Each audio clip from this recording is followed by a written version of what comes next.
عالمی عدالت انصاف نے اسرائیل کو غزہ میں فلسطینیوں کی نسل کشی بند کرنے کا حکم دے دیا۔ عالمی عدالت انصاف نے جنوبی افریقہ کی درخواست پر بڑا فیصلہ سنا دیا۔ صہیونی ریاست کے خلاف مقدمہ چلانے کا بھی اعلان کیا گیا۔ کیس معطل کرنے کی اسرائیلی درخواست مسترد کر دی گئی۔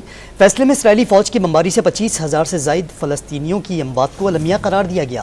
واضح کیا گیا کہ 20 لاکھ سے زائد افراد نفسیاتی اور جسمانی تکالیف میں مبتلا ہوئے۔ 17 میں سے 15 ججز نے فیصلے سے اتفاق کیا۔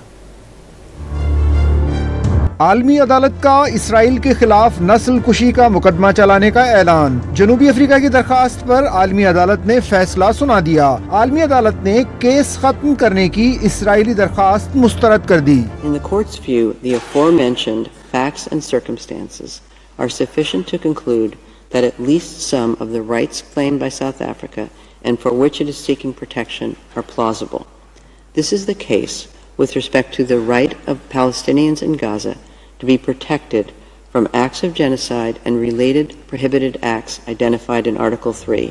عالمی عدالت نے غزہ میں انسانی جانوں کا مسلسل نقصان انتہائی تشویشناک قرار دیا۔ فیصلے میں اسرائیل کو نسل کشی کی روک تھام کے کنونشن کی خلاف ورزی کا مرتکب قرار دیا گیا۔ 17 میں سے 15 ججوں نے فیصلے کی تائید کی۔ عالمی عدالت انصاف نے غزہ نسل کشی کیس معطل کرنے کی اسرائیل کی درخواست مسترد کر دی اور قرار دیا کہ اسرائیل کے خلاف نسل کشی کیس خارج نہیں کیا جائے گا۔ عدالت نے قرار دیا کہ اسرائیلی فوج کی بمباری سے 25,000 سے زائد فلسطینی مارے جا چکے ہیں۔ اسرائیل نے فلسطینیوں کو گھر بار چھوڑنے پر مجبور کیا۔